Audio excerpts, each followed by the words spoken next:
आज की कहानी है वर्षा को क्या समझ आई पति की अहमियत। साल में 2 बार नवरात्रे आते हैं। उन दिनों में अनिल की शामत आ जाती। घर में खेती कर दी जाती और सब्जी तरकारी में प्याज का इस्तेमाल बंद हो जाता। वहीं जरा सी ही कोई प्यार की बात की तो उसे माता रानी के कोप से डराया जाता। अनिल के दिल में यह अरमान ही रहा कि कभी उसकी पत्नी उसे प्यार करने के लिए उत्साहित करे। उसने हमेशा अनिल का तिरस्कार ही किया। अनिल कपड़े पहनकर दफ्तर जाने के लिए तैयार हो चुका था। दूसरे कमरे में उसकी पत्नी वर्षा गीता का पाठ करने में मगन थी। वह दिल ही दिल में खींच रहा था कि उसे दफ्तर को देर हो रही है और वर्षा पाठ करने में लगी हुई है। सत्ता में नरेंद्र मोदी का फरमान लागू है, समय पर दफ्तर पहुंचने के कड़े आदेश हैं। किंतु वर्षा है कि उसे कुछ परवाह ही नहीं। खाना बनने की प्रतीक्षा करूं तो देर हो जाएगी और अधिकारियों की झाड़ सुननी पड़ेगी। भूखा ही जाना होगा आज भी। उसने एक्टिवा पर कपड़ा मारा और बाहर निकलकर खड़ी कर दी। वापस कमरे में आकर बोला, मैं आज भी भूखा ही दफ्तर चला जाऊं या कुछ खाने को मिलेगा। वर्षा ने कोई उत्तर न दिया और पाठ करती रही। अनिल ने थोड़ी देर और प्रतीक्षा की, फिर बड़बड़ाता हुआ एक्टिवा उठाकर भूखा ही दफ्तर चला गया। अनिल के लिए कोई नई बात नहीं थी। उसकी पत्नी रोज ही सुबह नहा धोकर पूजा करने बैठ जाती और वह नाश्ते के लिए चिल्लाता रहता, किंतु उस पर कोई असर न होता। उसकी शादी को 8 साल हो चुके थे, किंतु अभी तक उनके यहाँ कोई संतान नहीं हुई थी। पहले वह अपने माता पिता के साथ रहता था। वर्षा सुबह उठकर पूजा पाठ में लग जाती और उसकी माँ उसे खाना बनाकर दे दिया करती थी। कुछ समय बाद उसे सरकारी फ्लैट मिल गया और वह अपनी पत्नी को लेकर फ्लैट में चला आया था। यहाँ आकर उसे नई समस्या का सामना करना पड़ रहा था। अनिल को अक्सर रोज भूखे ही दफ्तर जाना पड़ता था, क्योंकि वर्षा पूजा पाठ में लगी रहती थी। खाना कौन बनाता, उसने कई बार उससे कहा भी था, किंतु वह कब मानने वाली थी। वह तो अपना धर्म कर्म छोड़ने को बिल्कुल तैयार न थी।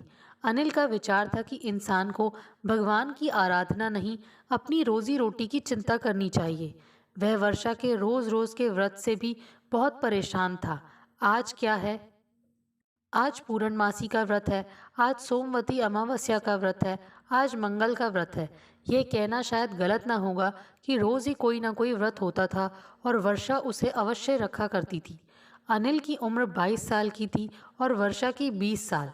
जवानी की उम्र थी। अनिल के दिल में अरमान थे, कुछ उमंगें थी। वह अपनी पत्नी से प्यार करना चाहता था, किंतु जब भी वह उससे प्यार जताता या उसे छू भर देता तो वर्षा कहती, मुझे हाथ मत लगाओ जी, मैं आज अमुक व्रत में हूँ। मुझे तो पाप लगेगा ही, तुमको भी पाप का भागीदार बनना पड़ेगा। बेचारा अनिल दिल मसोस कर रह जाता। कभी अनिल जोर जबरदस्ती पर उतर आता तो वह अपना पल्ला छुड़ाकर दूसरे कमरे में चली जाती और रामायण या गीता ऊंची ऊंची आवाज में पढ़ने लग जाती। वह उस समय उससे क्या कहता। इन रोज रोज के व्रतों से वह खिन्न रहने लगा था। एक दिन अनिल ने निर्णयात्मक लहजे में कहा, वर्षा, ये रोज रोज के व्रत करने से भला तुम्हें क्या लाभ होता है? क्यों भूखी रह रहकर अपने शरीर को दुर्बल बनाती जा रही हो? कभी अपनी शक्ल भी देखी है आईने में? आंखों के नीचे गड्ढे पड़ गए हैं, रंग पीला पड़ता जा रहा है। इस पर वर्षा बोली, व्रत रखने से बड़ा पुण्य मिलता है। क्या पुण्य मिलता है? तुम वर्षों से नित्य ही कोई ना कोई व्रत रखती आ रही हो। कोई परिवर्तन हुआ है घर में? वही 2 वक्त की रोटी नसीब होती है, वही नपी तुली तनख्वाह है। तुम्हारे भोलेनाथ में हमें क्या दिया?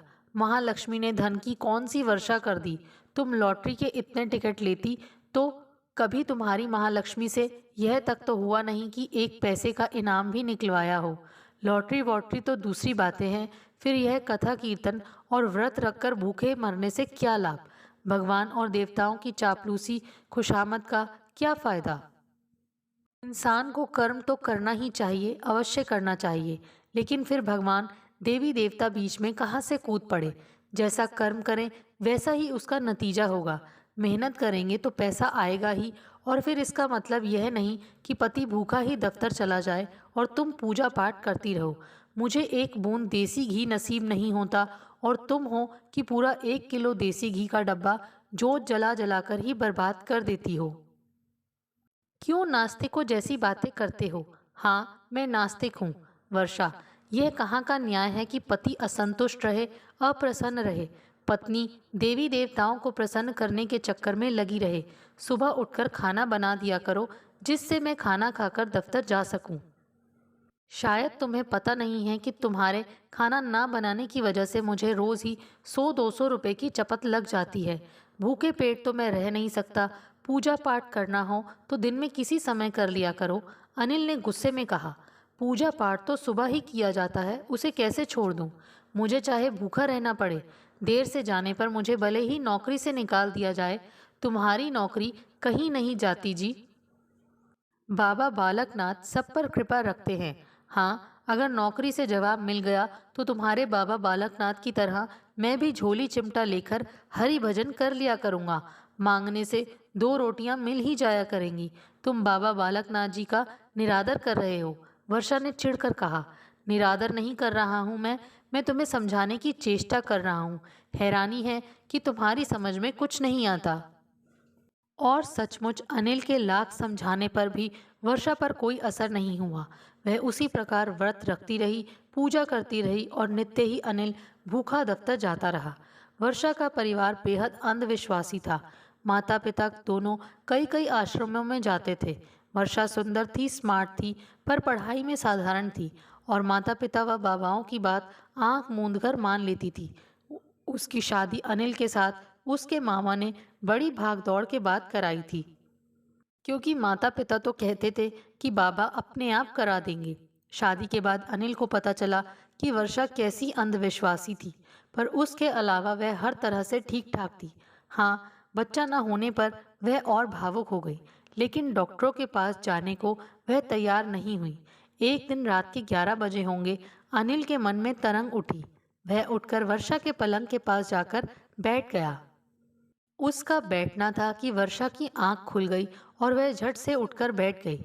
अनिल ने उसे मनाने की बहुत कोशिश की, किंतु उसने उसे हाथ तक न लगाने दिया। कहने लगी, देखो जी, मैंने 1.25 महीने के लिए आपसे अलग रहने का व्रत लिया है। अभी 10 दिन बाकी हैं। और फिर उसने अनिल से अपने कमरे में जाकर सो जाने को कहा। उसके दिल को बहुत गहरी चोट लगी और वह चुपचाप अपने कमरे में आ गया। उसे वर्षा पर बहुत गुस्सा आ रहा था। वह अपनी भूल पर पश्चाताप कर रहा था कि मैंने वर्षा जैसी धर्मांध से क्यों शादी की। मेरे प्यार करने को दिल चाहता है तो मैं कहाँ जाऊँ। उसके दिल में तो यह अरमान ही रहा कि कभी उसकी पत्नी उसे प्यार करने के लिए उत्साहित करे, कभी मुस्कुराकर उसका स्वागत करे। वर्षा ने हमेशा ही उसका तिरस्कार किया है। उसने कई तरीकों से उसे समझाने की चेष्टा की, किंतु वर्षा ने अपना नियम ना छोड़ा। एक दिन वर्षा ने साईं बाबा का व्रत रखा हुआ था। उस दिन अनिल की छुट्टी थी और वह घर पर ही था। उस दिन वर्षा न अन्न ग्रहण करती थी और न किसी खट्टी चीज को हाथ ही लगाती थी। कोई 3 बजे के करीब वर्षा का सिर चकराने लगा और दिल घबराने लगा।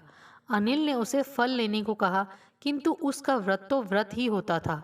व्रत वाले दिन वह कोई भी चीज ग्रहण नहीं करती थी और उसके कथा अनुसार वह पक्का व्रत करती थी। वर्षा को शौचालय जाना था। जाते समय उसे जोर से चक्कर आया और वह वहीं गिर पड़ी। अनिल ने किसी चीज के गिरने की आवाज सुनी तो दौड़ा। उसने देखा कि वर्षा जमीन पर गिरी पड़ी है। उसके सिर पर चोट लग गई थी और सिर से खून बह रहा था। उसने उसे अपनी बाहों में उठाया और पलंग पर लिटा दिया। उसे हिलाया डुलाया, किंतु उसे जरा भी होश न था। उसने शीघ्रता से थोड़े से पानी में ग्लूकोज घोलकर चम्मच से उसके मुंह में डाला। 4-5 चम्मच ग्लूकोज उसके गले से नीचे उतरा तो वर्षा ने आंखें खोल दी।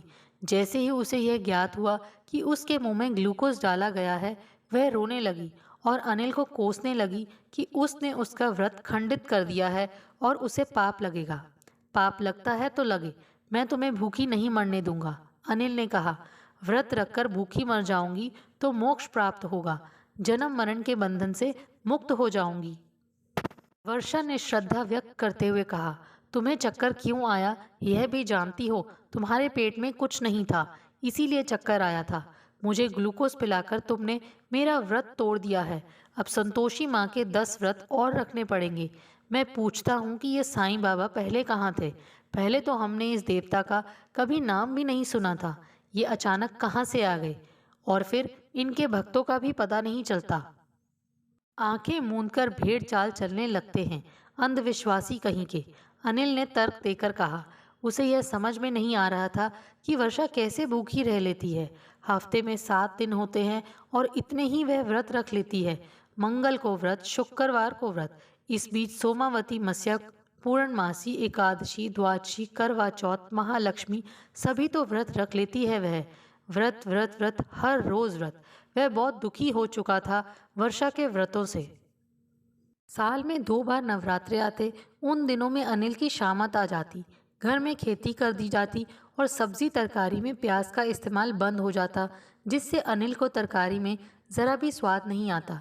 वहीं ज़रा सी ही कोई प्यार की बात की तो उसे कोप से डराया जाता। उसे खेती से दूर दूर रहने का आदेश दिया जाता, चाहे कितनी भी सर्दी हो। उन दिनों वर्षा अवश्य ही तड़के सुबह स्नान करती और अनिल को भी नहाने के लिए मजबूर कर देती। एक तो वर्षा का शरीर पहले ही कमज़ोर था, उस पर ठंडे पानी से स्नान। कई बार उसे जुकाम हुआ, सर्दी लगकर बुखार भी हुआ, किंतु उसने नहाना न छोड़ा। कई बार अनिल ने वर्षा से गंभीर होकर व्रत रखने के लाभ पूछे।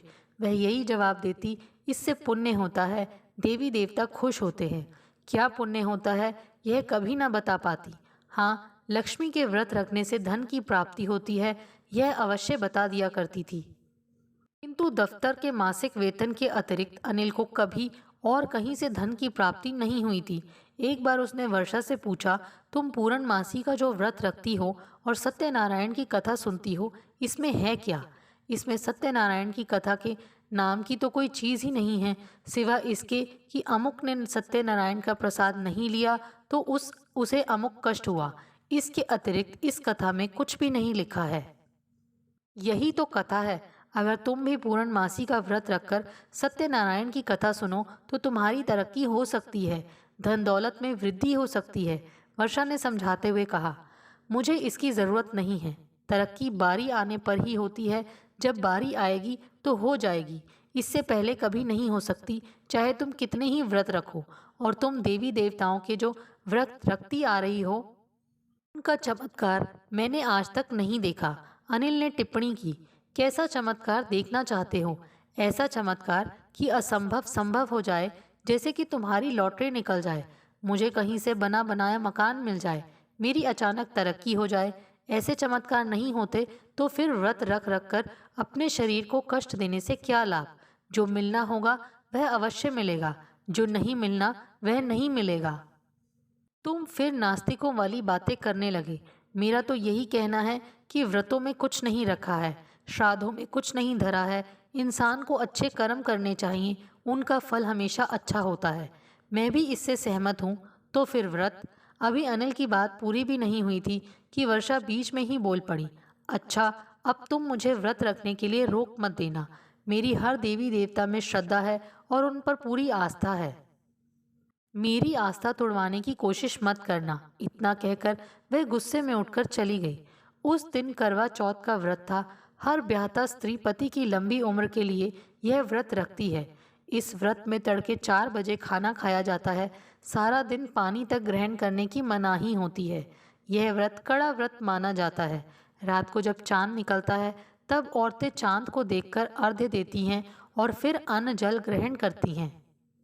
वर्षा ने सुबह उठकर स्नान किया, फिर सरगी खाई। अनिल को भी उठाया, उसने भी थोड़ा बहुत खाया और फिर दोनों सो गए। सुबह व्रत आरंभ हो चुका था। चूंकि अनिल ने सुबह कुछ खा लिया था, इसलिए खाने की इच्छा नहीं थी। वर्षा तो पूजा करने बैठ गई। अनिल ने स्वयं ही 1 कप चाय बनाई और पीकर दफ्तर चला गया। शाम को दफ्तर से छुट्टी करके वह एक्टिवा पर आ रहा था कि पीछे से एक ट्रक वाले ने उसे टक्कर मारी। उसकी एक्टिवा ट्रक के भारी पहियों के नीचे आकर चकनाचूर हो गई और वह उछलकर पटरी पर जा गिरा। पत्थर से सिर टकराया और खून के फुहारे छूट पड़े। वह गिरते ही बेहोश हो गया। लोगों की भीड़ लग गई। ट्रक चालक को पकड़ लिया गया। पुलिस आई और चालक को पकड़कर थाने ले गई। अनिल को तुरंत अस्पताल पहुंचाया गया। किसी ने उसकी जेब में से मोबाइल ढूंढ निकाला और पत्नी को फ़ोन कर दिया। वर्षा ने अपने पति की लंबी उम्र के लिए करवा चौथ का व्रत रखा था। उससे यह दुखद समाचार सहन न हो सका। एक तो वह दिन भर की भूखी प्यासी थी, ऊपर से यह वज्रपात। दुर्घटना का समाचार सुनते ही वह बेहोश होकर गिर पड़ी। उसकी पड़ोसिनों को जब पता चला तो सभी दौड़ी आईं। बड़ी मुश्किल से उसे होश में लाया गया। जब उसकी हालत कुछ सुधरी तो एक पड़ोसन के साथ वह अस्पताल पहुंची। अनिल की हालत नाजुक थी। वह अभी तक अचेत पड़ा था। वर्षा दहाड़े मार मार कर रोने लगी। डॉक्टरों ने अनिल को होश में लाने की कोशिश की। 3 घंटे बाद उसने आंखें खोली। दर्द के मारे वह चिल्लाने लगा। पीठ और टांगों पर प्लास्टर बांध दिया गया और सिर में 3 टांके लगे। वर्षा को जब यह पता चला कि अब उसका पति खतरे से बाहर है तो उसने अनदेखी शक्ति का इस बात के लिए धन्यवाद किया कि उसने उसके पति की जान बख्श दी। फिर करवा चौथ के व्रत की महानता का गुणगान करने लगी, जिसके कारण उसके पति की आयु सचमुच लंबी हो गई थी। यह भगवान कैसा है जो पहले उसके पति को ट्रक से टक्कर लगवाकर अस्पताल भिजवाता है और अब धन्यवाद का पात्र बनता है। धन्यवाद तो डॉक्टर व अस्पताल को देना चाहिए जिन्होंने उसके पति की जान बचा ली। वह घर पहुंची। चांद कभी का निकल चुका था। उसने चांद को अर्घ्य दिया और मुंह में केवल सेब का एक टुकड़ा ही डाला और व्रत खोल लिया। रात भर उसे किसी करवट चैन न मिला। वह रात भर रोती रही और अपने पति की सेहत के लिए चिंतित रही। वह रात उसकी सबसे दुखद रात थी। मुसीबत की रात समाप्त होने को नहीं आती। उसने बड़ी मुश्किल से वह रात काटी और सुबह ही सुबह पति को देखने के लिए अस्पताल दौड़ पड़ी। अपने साथ वह चाय और ब्रेड भी ले गई। पति की बीमारी में उसे पूजा पाठ करने का होश भी न रहा। जब अनिल ने उससे पूछा कि आज वह पूजा पर क्यों नहीं बैठी और चाय बनाकर कैसे ले आई है, तो उसने कहा, पूजा पाठ तो बाद में भी हो जाएगा, पहले मुझे तुम्हारी सेहत की चिंता है। अब अनिल ठीक होता जा रहा था। वह अभी हिलने डुलने के योग्य तो नहीं हुआ था, किंतु उसे 5 दिन के बाद अस्पताल से छुट्टी मिल गई और वर्षा अपने पति को घर ले आई। अनिल ने अपने माता पिता को इस दुर्घटना के बारे में कोई खबर न होने दी थी। उसका ख्याल था कि इससे वे बेकार परेशान होंगे। दूसरे दिन मंगलवार था। अनिल ने कहा, वर्षा तुम तो हनुमान जी का व्रत रखोगी ही, आज मैं भी व्रत रखूंगा। क्या पता बजरंगबली मुझे जल्दी अच्छा कर दें। नहीं नहीं, तुम कमज़ोर हो, तुमसे व्रत नहीं रखा जाएगा। इतनी कमज़ोर होने पर तुम सारे व्रत रख लेती हो, तो क्या मैं एक व्रत भी नहीं रख सकता? मैं आज अवश्य व्रत रखूंगा। मेरी बात और है, तुम्हारे शरीर से इतना खून निकल चुका है कि उसकी पूर्ति करने के लिए तुम्हें डट कर पौष्टिक भोजन करना चाहिए, न कि व्रत रखना चाहिए। वर्षा ने तर्क दिया, तुम मुझे धार्मिक कार्य करने से क्यों रोकती हो? क्या तुम नास्तिक हो? फिर बजरंगबली मुझे कमज़ोर क्यों होने देंगे? मैं खाना ना खाऊं तब भी वे अपने चमत्कार से मुझे हट्टा कट्टा बना देंगे। अनिल ने मुस्कुराकर कहा, अब तो तुम मेरी बातें मुझे ही सुनाने लगे। मैं कह रही हूँ कि अभी तुम्हारे शरीर में इतनी शक्ति नहीं है कि व्रत रख सको। जब हष्ट पुष्ट हो जाओगे तो रख लेना व्रत। वर्षा ने तुनक कर कहा, मैं कुछ नहीं जानता, मैं तो आज हनुमान जी का व्रत अवश्य रखूंगा। वर्षा के अनुनय विनय के बाद भी अनिल ने कुछ नहीं खाया और व्रत रख लिया। यद्यपि वर्षा ने स्वयं व्रत रखा था, पति के व्रत रखने पर उसे गहरी चिंता हो रही थी। वह सोच रही थी कि अनिल के शरीर में खून की कमी है। खाली पेट रहने से और नुकसान होगा। यदि डॉक्टर के दिए कैप्सूल और दवाएं खाली पेट दी जाएंगी तो लाभ की जगह हानि हो सकती है। वह करे तो क्या करे? उसने कहा, अब तुम खाली पेट कैप्सूल कैसे खाओगे? मैं दवा भी नहीं खाऊंगा। जैसा कड़ा व्रत तुम रखती हो वैसे ही मैं भी रखूंगा। आखिर बजरंगबली इतना भी नहीं कर सकते हैं। अनिल ने दृढ़ता से कहा, देखो जी, तुम्हें कुछ हो गया तो? वर्षा अपनी बात पूरी न कर पाई थी कि अनिल ने टोकते हुए कहा, तो भी क्या होगा? यदि मैं व्रत रख कर मर गया तो मोक्ष प्राप्त होगा, जन्म मरण के बंधन से मुक्त हो जाऊंगा। ऐसा ना कहो जी, जब तुम ही ना रहोगे तो मेरी सुध लेने वाला कौन है इस संसार में? क्यों, तुम्हारे भोले भंडारी तुम्हें खाने पीने को देंगे, साईं बाबा तुम्हें सहारा देंगे, महालक्ष्मी तुम्हारे ऊपर धन की वर्षा करेंगी और निर्मल बाबा, आसाराम बापू, श्री रविशंकर, रामदेव, अम्मा है ना तुम्हारी देखभाल के लिए। इसके अतिरिक्त और भी देवी देवता हैं, क्या वे तुम्हारी सहायता नहीं करेंगे? अनिल ने हंसते हुए कहा, अजी छोड़ो जी, वे क्या करेंगे?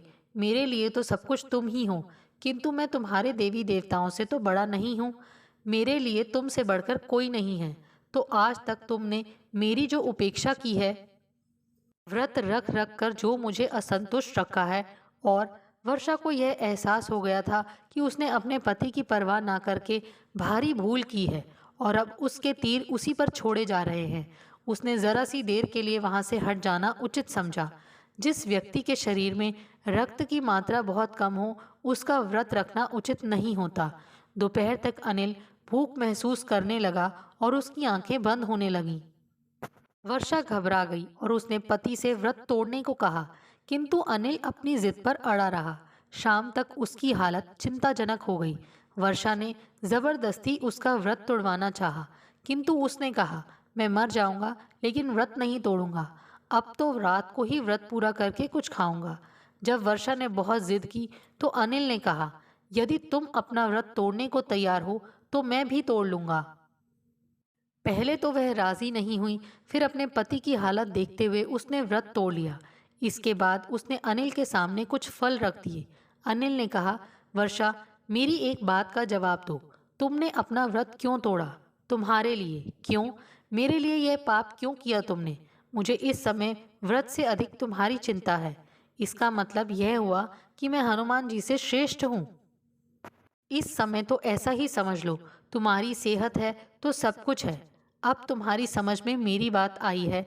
मैं कई महीनों से तुम्हें समझाता रहा, किंतु तुम हमेशा ही मेरी बात की अवहेलना करती रही। मेरी सुख सुविधा पर ध्यान न देकर व्रत रखती रही। अब तुम्हें मेरी सेहत की चिंता क्यों सता रही है? यह ठीक है कि तुमने व्रत तोड़ डाला है, किंतु मैं तोड़ने को तैयार नहीं हूँ। अनिल ने गंभीर होकर कहा। तब तो तुम्हारी हालत और ज़्यादा खराब हो जाने का डर है, वर्षा ने चिंतित होकर कहा। ऐसा होना तो नहीं चाहिए। आज तक तुमने पुण्य कमाने के लिए सैकड़ों व्रत रखे हैं। क्या तुम्हारे देवी देवता तुम्हारे सुहाग की रक्षा भी नहीं करेंगे? 1 घंटे बाद अनिल की हालत और खराब हो गई। उसने आंखें फेर ली और बहुत निढाल हो गया। अब वह ठीक से बोल भी नहीं पा रहा था। कई बार उसे बेहोशी के दौरे भी पड़ चुके थे। वर्षा रोने लगी, उसके हाथ पांव फूल गए। वह अपने किए पर पछताने लगी कि उसने व्रत रख रख कर अपने पति की उपेक्षा की है, उसे कोई सुख नहीं दिया। वह पश्चाताप की आग में जलने लगी कि उसके व्यर्थ के अंधविश्वास से उसका पति दुखी रहा। वे सच कहा करते थे कि औरत के लिए पति सब कुछ होता है। पत्नी को उसकी सेवा करनी चाहिए और उसे प्रसन्न रखने की चेष्टा करनी चाहिए। अनिल में अब बोलने की भी शक्ति नहीं रही थी। वह उसी प्रकार अर्धचेतनावस्था में लेटा रहा। वर्षा ने चुपके चुपके उसके मुंह में मौसमी का रस डाला और अनिल ने थोड़ी देर बाद आंखें खोल दी। वह वर्षा की आंखों में देखने लगा, जिनमें पश्चाताप के आंसू साफ दिखाई दे रहे थे। अनिल मुस्कुराने लगा। अब टीवी पर धार्मिक सीरियल नहीं चलते, गानों के और न्यूज़ चैनल चलते हैं। उन्होंने फर्टिलिटी क्लिनिक में जाना शुरू कर दिया और 2 माह ही में ही वर्षा गर्भवती हो गई थी। उसकी फेलोपिन ट्यूब में कोई सूजन थी। वहाँ देवी देवता नहीं, वायरस बैठा था जो दवा से गायब हो गया। दोस्तों, आपको हमारी ये कहानी कैसे लगी? प्लीज़ कमेंट्स करके बताइए। Thanks for watching this video.